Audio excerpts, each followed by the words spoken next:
Welcome to AP today. ముందుగా bulletin లో headlines చూద్దాం.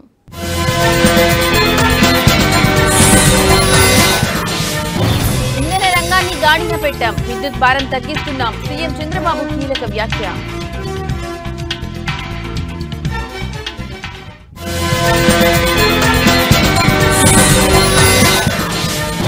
ఐబొమ్మకు షాక్, సినీ ప్రముఖులతో హైదరాబాద్ సైబర్ క్రైమ్ పోలీసులు కీలక భేటీ.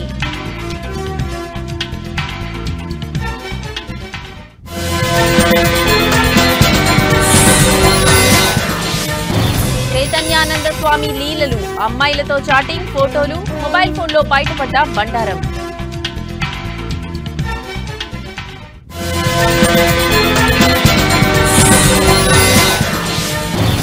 ట్రోఫీని మేం వద్దనలేదు, వాళ్లే ఎత్తుకెళ్లారు, అసలు విషయం చెప్పిన భారత్ కెప్టెన్.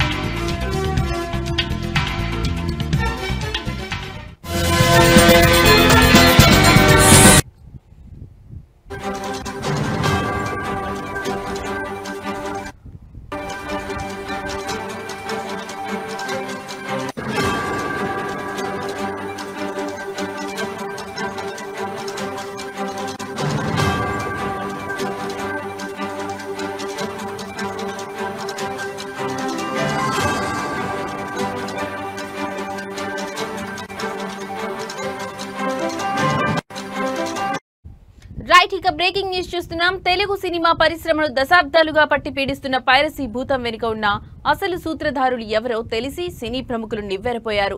తాము ప్రచారం చేస్తున్న బెట్టింగ్ యాప్ల నిర్వాహకులే పైరసీ ముఠాలకు నిధులు సమకూరుస్తున్నారనే చేదు నిజం వారిని తీవ్రమైన షాక్కు గురిచేసింది.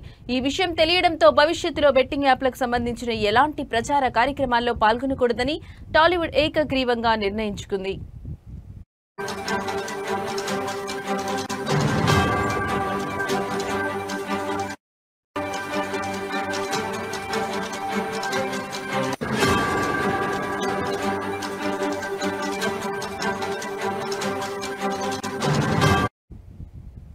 ఇటీవల భారీ పైరసీ ముఠాలను అరెస్ట్ చేసిన హైదరాబాద్ సిటీ సైబర్ క్రైమ్ పోలీసులు ఈ కేసుకు సంబంధించిన పూర్తి వివరాలను తెలియజేసేందుకు మంగళవారం నగరంలో సినీ పరిశ్రమ పెద్దలతో ఒక ప్రత్యేక సమావేశాన్ని ఏర్పాటు చేశారు. ఈ సమావేశానికి అగ్ర హీరోలు చిరంజీవి, నాగార్జున, వెంకటేష్, నాని, నాగచైతన్యతో పాటు ప్రముఖ నిర్మాత దిల్ రాజు, పలువురు దర్శకులు, డిజిటల్ మీడియా కంపెనీల ప్రతినిధులు హాజరయ్యారు.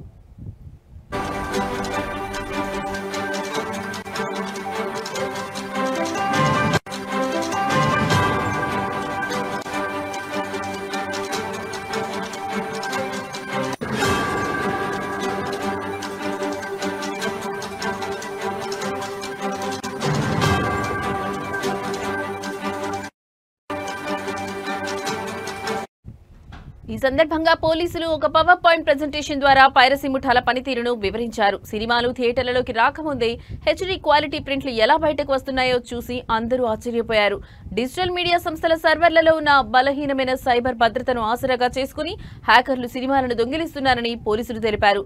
ఈ హ్యాకర్లకు, పైరసీ ముఠాలకు బెట్టింగ్ యాప్ల నిర్వాహకులు భారీగా డబ్బు చెల్లిస్తున్నారని ఆధారాలతో సహా వివరించారు.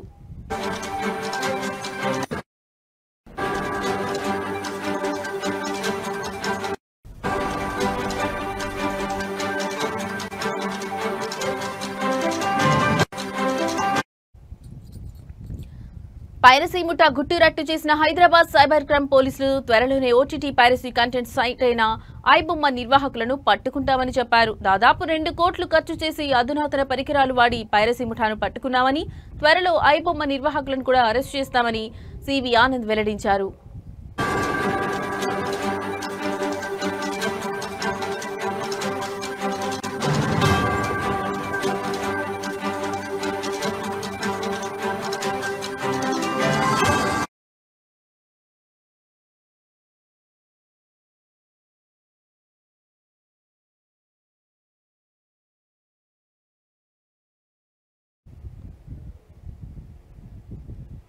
రాష్ట్రంలోని విద్యుత్ వినియోగదారులకు మేలు జరిగేలా ఒక కీలకమైన ముందడుగు పడింది.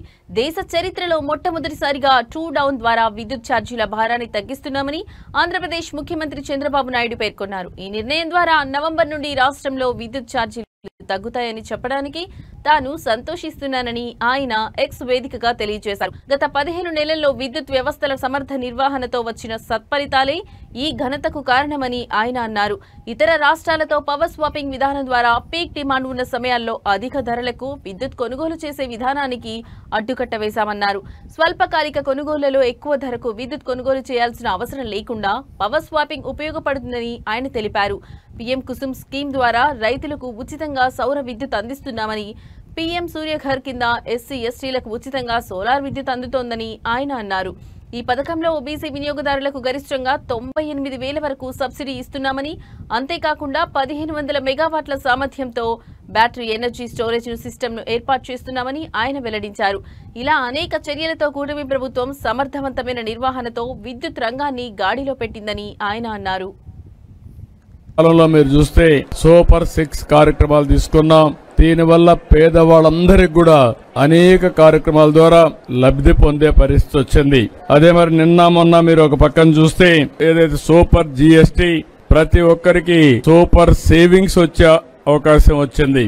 అంటే కొనుగోలు శక్తి పెరిగింది. పేదవాళ్ళందరూ కూడా ఇంత మునుపు కట్టే పన్నుల నుంచి ఎక్కువ రాయితీలు వస్తున్నాయి. దీనిపైన ఆదాయం పెంచుకుని ఏది కావాలంటే కొనుక్కునే అవకాశం కూడా వచ్చింది. అటు కేంద్రం ఇటు రాష్ట్రం రెండు ప్రభుత్వాలు కూడా పేద మధ్య తరగతి కుటుంబాలను ఆదుకునే ప్రభుత్వాలు. ఈ రెండు ప్రభుత్వాలని దుర్గమ్మ తల్లి చల్లగా ఆశీర్వదించమని, మాకు ఇంకా శక్తినిచ్చి ఈ రాష్ట్రాన్ని దేశాన్ని ముందుకు తీసుకుపోవడంలో అన్ని విధాల సహకరించమని ఆశీస్సులిమ్మని అమ్మవారిని ప్రార్థిస్తున్నా. ఈ సంవత్సరం మీరు చూస్తే 14-15లోనే కొన్ని పనులన్నీ కూడా ఘాట్ రోడ్ అభివృద్ధి చేశాం. అదే మరి దాతల కోసం ఒక 9 కోట్లతో డార్మెంటరీ కాంప్లెక్స్ నిర్మాణం చేశాం. మండపంలో 4 హై స్పీడ్ లిఫ్ట్లు ఏర్పాటు చేశాం. పుష్కరాల సందర్భంగా 1000 కోట్ల రూపాయలు ఖర్చు పెట్టి ఘాట్లు అదే మరిగా అనేక అభివృద్ధి కార్యక్రమాలు చేశాం. ఈ రోజు మళ్లీ 1500 మంది సామర్థ్యంతో 25 కోట్లతో నిర్మిస్తున్నటువంటి అన్నప్రసాద భవనం 6 నెలల్లో పూర్తవుతుంది. ఇంకొక పక్కన నూతన ప్రసాదం తయారు చేసే సదుపాయాన్ని కూడా 27 కోట్ల రూపాయలు ఖర్చు పెట్టి 3 నెలల్లో పూర్తి చేస్తాం. ఇది కాకుండా ప్రధాన ఆలయానికి సమీపంలోని పూజలు సేవల కోసం ఒక 5,50,00,000 రూపాయలు ఖర్చు పెట్టి పూజా మండపాన్ని నిర్మాణం చేస్తాం. దాతల సహకారంతో యాగశాల ఏర్పాటు చేయడం, ప్రవేశ ద్వారం నుండి మహామండపం వరకు 14 కోట్ల రూపాయలు. ప్రముఖ నటుడు విజయ్ స్థాపించిన తమిళగా వెట్రి కలగం పార్టీకి చెందిన కార్యకర్త ఒకరు ఆత్మహత్య చేసుకున్నారు. కరూర్ తొక్కిసలాట ఘటనకు డీఎంకే మంత్రి సెంథిల్ బాలాజీ పోలీసులే కారణమంటూ ఆయన రాసిన సూసైడ్ నోట్ ఇప్పుడు సంచలనంగా మారింది. విల్లుపురం జిల్లాకు చెందిన అయ్యప్పన్ టీవీకే పార్టీలో కార్యకర్తగా పనిచేస్తున్నారు. 3 రోజుల క్రితం మైలం గ్రామంలో ఉన్న తన వృద్ధ తల్లిదండ్రులను చూసేందుకు ఆయన వెళ్లారు. సోమవారం ఇంట్లో ఎవరూ లేని సమయంలో ఒక గదిలో ఊరివేసుకుని కనిపించాడు. ఆయన తల్లి మునియమ్మల్ గమనించి చుట్టుపక్కల వారికి సమాచారం అందించడంతో వారు సెంచి పోలీసులకు ఫిర్యాదు చేశారు. ఘటనా స్థలానికి చేరుకున్న పోలీసులు మృతదేహం వద్ద ఒక చేతిరాత లేఖను స్వాధీనం చేసుకున్నారు. విజయ్ కరూర్కు వచ్చినప్పుడు పోలీసులు సరైన భద్రత కల్పించలేదు. విజయ్ అభిమానులు బాగా పనిచేశారు. ఆ విషాదానికి సెంథిల్ బాలాజీనే కారణం. ఇందులో పోలీసుల ప్రమేయం కూడా ఉంది. ఆయన వెంటనే అరెస్ట్ చేసి జైల్లో పెట్టాలి అని ఆ లేఖలో రాసి ఉన్నట్లు పోలీసులు తెలిపారు. విజయ్ ప్రచార కార్యక్రమం కోసం కరూర్కు వచ్చినప్పుడు జరిగిన తొక్కిసలాటలో 41 మంది మరణించిన విషయం తెలిసిందే.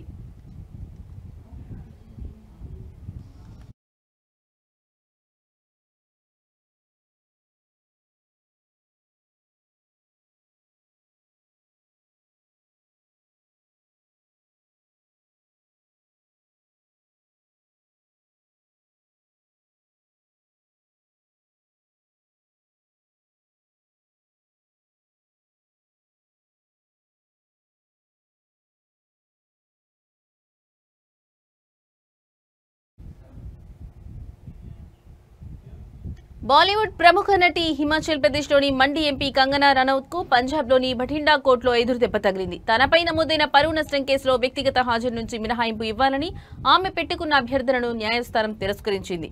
అక్టోబర్ 27లో జరగబోయే విచారణకు తప్పనిసరిగా వ్యక్తిగతంగా హాజరు కావాలని స్పష్టమైన ఆదేశాలు జారీ చేసింది. వివాదాస్పద సాగు చట్టాలకు వ్యతిరేకంగా 2020-21లో రైతులు పెద్ద ఎత్తున నిరసనలు చేపట్టిన విషయం తెలిసిందే.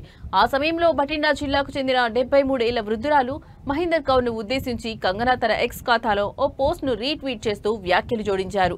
ఆ వృద్ధురాలిని షాహీన్ బాగ్ నిరసనల్లో పాల్గొన్న బిల్కిస్ బానోగా పొరబడి ఆమెపై అభ్యంతరకర వ్యాఖ్యలు చేశారని ఆరోపణలు వచ్చాయి. దీంతో తన పరువుకు భంగం కలిగించారంటూ మహేందర్ కౌర్ బఠిండా కోర్టులో కంగనాపై పరువు నష్టం దావా వేశారు. సోమవారం ఈ కేసు విచారణ సందర్భంగా కంగనా తరఫు న్యాయవాది వ్యక్తిగత హాజరు నుంచి మినహాయింపు కోరుతూ పిటిషన్ దాఖలు చేశారు. వీడియో కాన్ఫరెన్స్ ద్వారా విచారణకు హాజరయ్యేందుకు అనుమతి ఇవ్వాలని కోరారు.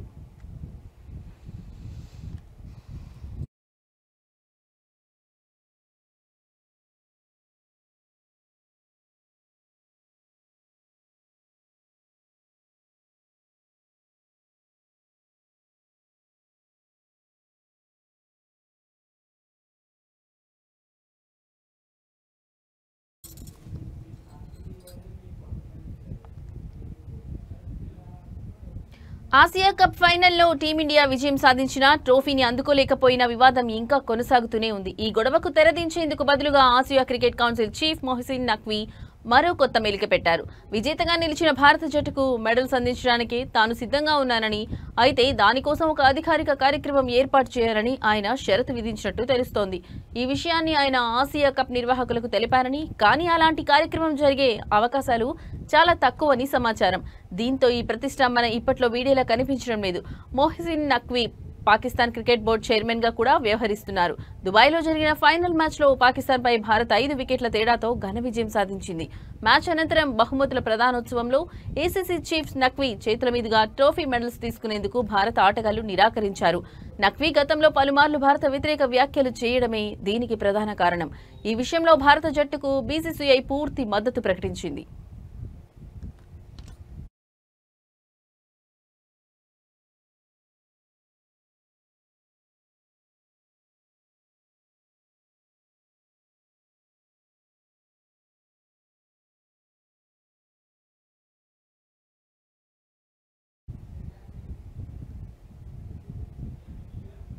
ఇజ్రాయెల్ ప్రధానమంత్రి బెంజమిన్ నెతన్యాహు ఖతర్ ప్రధానికి ఫోన్ చేసి క్షమాపణ చెప్పారు. అమెరికా అధ్యక్ష భవనం వైట్ హౌస్ నుంచే నెతన్యాహు ఈ ఫోన్ కాల్ చేయడం గమనార్హం.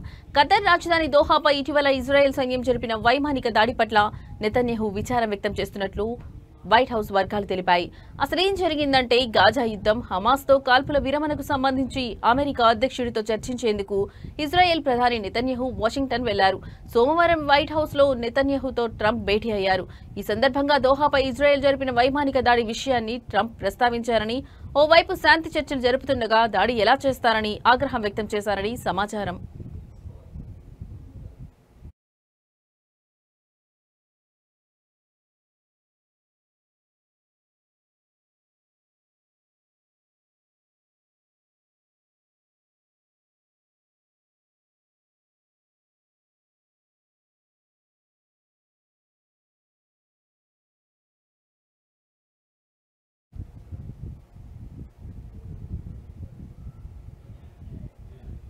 ఇండోనేషియాలో ఘోర ప్రమాదం చోటు చేసుకుంది. విద్యార్థులు ప్రార్థనలు చేస్తుండగా పాఠశాల భవనం ఒక్కసారిగా కుప్పకూలడంతో ఒకరు మృతి చెందగా వందలాది మంది గాయపడ్డారు. మరో 65 మంది విద్యార్థులు శిథిలాల కింద చిక్కుకున్నట్లు అధికారులు అనుమానిస్తున్నారు. ఈ హృదయ విదారక ఘటన తూర్పు జవాలోని సిరాజ్జో ప్రాంతంలో ఉన్న ఆల్కొజోని ఇస్లామిక్ బోర్డింగ్ స్కూల్లో జరిగింది. మధ్యాహ్న ప్రార్థనల కోసం విద్యార్థులు భవనంలోని ప్రార్థనా మందిరంలో సమావేశమయ్యారు. అదే సమయంలో భవనం ఒక్కసారిగా కుప్పకూలింది. సమాచారం అందుకున్న వెంటనే సహాయక బృందాలు, పోలీసులు, సైనికులు సంఘటనా స్థలానికి చేరుకుని సహాయక చర్యలు చేపట్టారు. శిథిలాల కింద చిక్కుకున్న వారికి ఆక్సిజన్, నీరు అందిస్తూ వారిని ప్రాణాలతో కాపాడేందుకు ప్రయత్నిస్తున్నారు. అయితే శిథిలాలు అస్థిరంగా ఉండడంతో భారీ యంత్రాలను వాడటానికి అధికారులు వెనుకాడుతున్నారు. ఈ ప్రమాదంలో 13 ఏళ్ల బాలుడు మరణించాడని, మరో 99 మంది గాయపడ్డారని అధికారులు ధృవీకరించారు. వీరిలో పలువురి పరిస్థితి విషమంగా ఉంది. మంగళవారం ఉదయం నాటికి 65 మంది విద్యార్థులు ఆచూకీ తెలియరాలేదని, వారంతా 12 నుంచి 17 ఏళ్లలోపు వారినని పాఠశాల యాజమాన్యం తెలిపింది. తమ పిల్లల క్షేమ సమాచారం కోసం తల్లిదండ్రులు, బంధువులు, ఆసుపత్రులు ప్రమాద స్థలం వద్ద ఆందోళనతో ఎదురుచూస్తున్నారు. శిథిలాల నుంచి తమ పిల్లలను బయటకు తీస్తుండగా చూసి వారు కన్నీరు మున్నీరవుతున్న దృశ్యాలు అక్కడి వారిని కలిచివేస్తున్నాయి.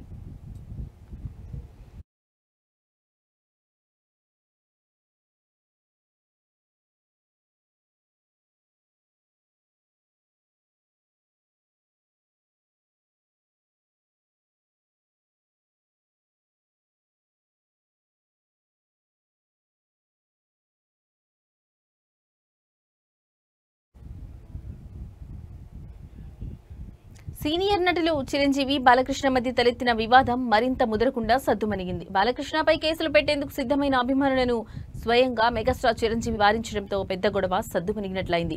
ఆంధ్రప్రదేశ్ అసెంబ్లీలో హిందూపురం ఎమ్మెల్యే నందమూరి బాలకృష్ణ ఇటీవల చేసిన కొన్ని వ్యాఖ్యలలో చిరంజీవి పేరును ప్రస్తావించడం వివాదానికి దారితీసిన సంగతి తెలిసిందే.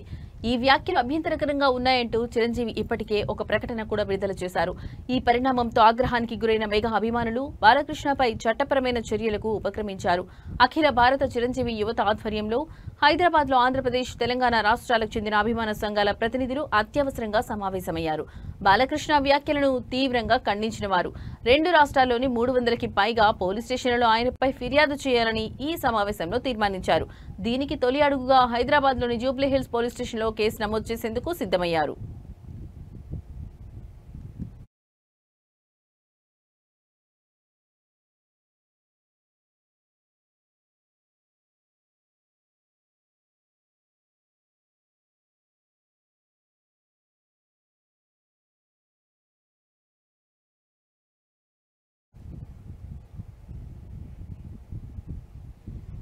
ఉత్తరప్రదేశ్లోని గజియాబాద్ లో పేరు మోసిన నేరస్తుడు తన జన్మదిన వేడుకలను ఘనంగా జరుపుకున్నాడు. మిత్రులను పిలిచి బార్లో పార్టీ ఇచ్చాడు. పనిలో పనిగా స్థానిక పోలీసులను పార్టీకి ఆహ్వానించాడు.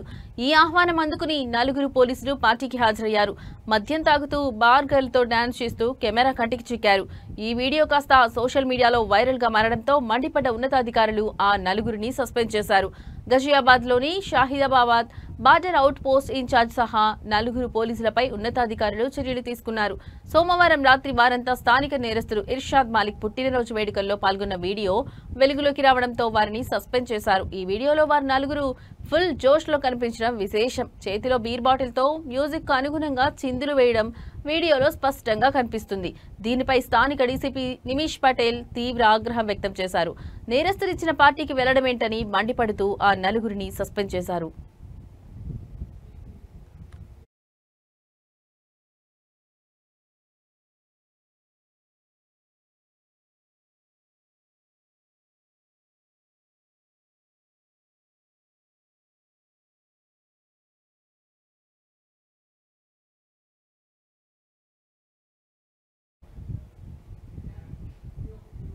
టెక్నాలజీ దిగ్గజం గూగుల్ కు చెందిన యూట్యూబ్ అమెరికా అధ్యక్షుడు డొనాల్డ్ ట్రంప్ తో తన వివాదాన్ని పరిష్కరించుకుంది. 2021లో ట్రంప్ ఖాతాను సస్పెండ్ చేసినందుకు గాను ఆయన దాఖలు చేసిన దావాను సెటిల్ చేసేందుకు గూగుల్ ముందుకొచ్చింది. ఈ ఒప్పందంలో భాగంగా $24.5 మిలియన్ కరెన్సీలో భారత కరెన్సీలో సుమారు 204 కోట్లు చెల్లించడానికి అంగీకరించింది. ఈ మేరకు కాలిఫోర్నియా ఫెడరల్ కోర్టులో పత్రాలు దాఖలయ్యాయి.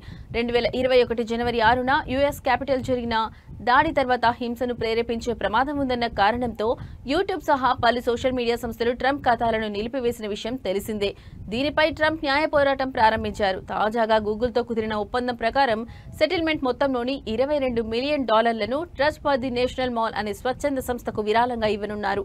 మిగిలిన మొత్తాన్ని ఈ కేసులోని ఇతర పిటిషనర్లు అయిన అమెరికన్ కన్వర్జేటివ్ యూనియన్ వంటి సంస్థలకు చెల్లిస్తారు. అయితే ఈ సెటిల్మెంట్ అనేది తమ వైపు నుంచి తప్పును అంగీకరించినట్లు కాదని ఒప్పంద పత్రాల్లో గూగుల్ స్పష్టంగా పేర్కొంది. ఈ ఒప్పందం విషయాన్ని గూగుల్ ధృవీకరించినప్పటికీ దీనిపై అదనపు వ్యాఖ్యలు చేయడానికి నిరాకరించింది. అక్టోబర్ 6న ఓక్లాండ్లోని కోర్టులో ఈ కేసుపై విచారణ జరగాల్సి ఉండగా సరిగ్గా వారం రోజుల ముందే ఇరు పక్షాల మధ్య రాజీ కుదరడం గమనార్హం.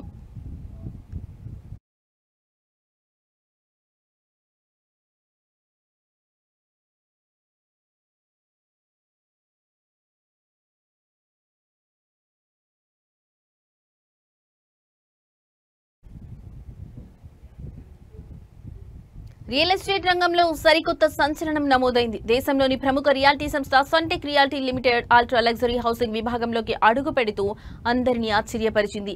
అత్యంత సంపన్న వర్గాలను లక్ష్యంగా చేసుకుని ఒక్కో ఫ్లాట్ ను ఏకంగా 100 కోట్ల నుంచి 500 కోట్ల ధరతో విక్రయించనున్నట్లు ప్రకటించింది.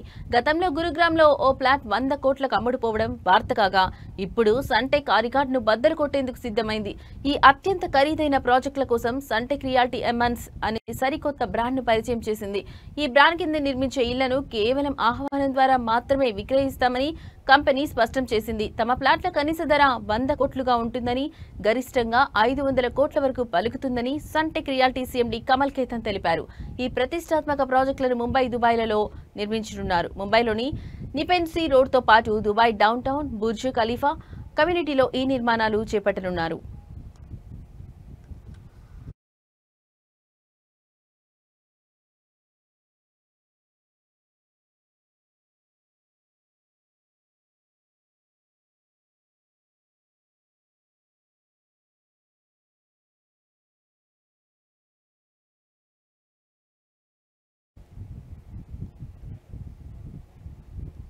హైదరాబాద్ నగర నూతన పోలీస్ కమిషనర్ గా సీనియర్ ఐపీఎస్ అధికారి విసి సజ్జనార్ మంగళవారం బాధ్యతలు చేపట్టారు. నగర పోలీస్ కమిషనరేట్ కార్యాలయంలో ప్రత్యేక పూజలు నిర్వహించిన అనంతరం ఇప్పటి వరకు సిపిగా ఉన్న సివి ఆనంద్ నుంచి ఆయన అధికారికంగా బాధ్యతలు స్వీకరించారు. గత 4 ఏళ్లుగా తెలంగాణ రాష్ట్ర రోడ్డు రవాణా సంస్థ టీఎస్ఆర్టీసీ మేనేజింగ్ డైరెక్టర్ గా పనిచేస్తున్న సజ్జనార్ సుదీర్ఘ విరామం తర్వాత మళ్లీ పోలీస్ శాఖలో కీలక బాధ్యతలు చేపట్టారు. 3 రోజుల క్రితం రాష్ట్ర ప్రభుత్వం ఉన్నత స్థాయి ఐపీఎస్ అధికారుల బదిలీలు చేపట్టిన విషయం తెలిసిందే. ఈ బదిలీలో భాగంగా సజ్జనార్ ను హైదరాబాద్ సిపిగా నియమించారు. ఇంతకాలం నగర కమిషనర్ గా సేవలందించిన సివి ఆనంద్ ను ప్రభుత్వ హోంశాఖ ముఖ్య కార్యదర్శిగా బదిలీ చేసింది. ప్రభుత్వ ఉత్తర్వుల మేరకు ఆయన తన బాధ్యతలను సజ్జనార్ కు అప్పగించారు. ఈ కార్యక్రమానికి పలువురు ఉన్నతాధికారులు హాజరయ్యారు.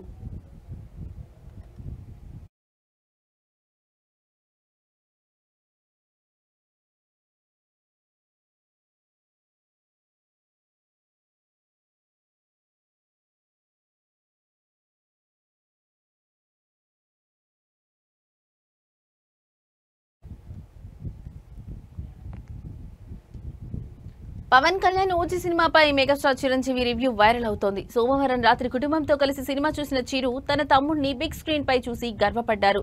సుజిత్ దర్శకత్వం, పవన్ స్వాగ్, తమన్ సంగీతం, విజువల్స్ అద్భుతమని ప్రశంసించారు. హాలీవుడ్ ప్రమాణాలతో రూపొందించిన ఈ గ్యాంగ్స్టర్ చిత్రం అభిమానులకు సరైన విందు అని పేర్కొన్నారు. మెగా ఫ్యామిలీ అంతా కలిసి సినిమా చూసిన ఫోటోలు సందడి చేస్తున్నాయి. ఓజీ సినిమాని నా కుటుంబ సభ్యులందరితో కలిసి చూశాను. మూవీలోని ప్రతి అంశాన్ని పూర్తిగా ఆస్వాదించాను. హాలీవుడ్ ప్రమాణాలకు తగ్గట్టుగా అద్భుతంగా రూపొందించిన అండర్ వరల్డ్ గ్యాంగ్స్టర్ చిత్రం ఇది.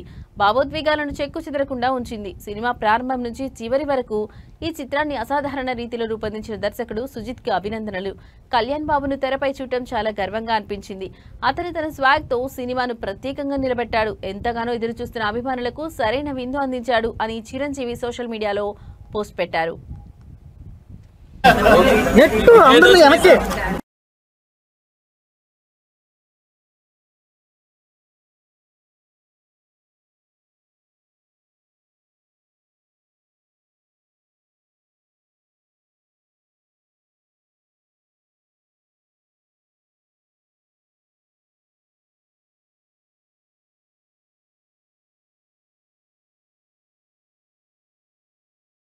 Sir one word about OG. Sir ఒక్క ఓజీ గురించి ఒక్క మాట. పవన్ ఫ్యాన్స్ కి పండుగ ఎవరు నెట్టు అందరూ వెనక్కి.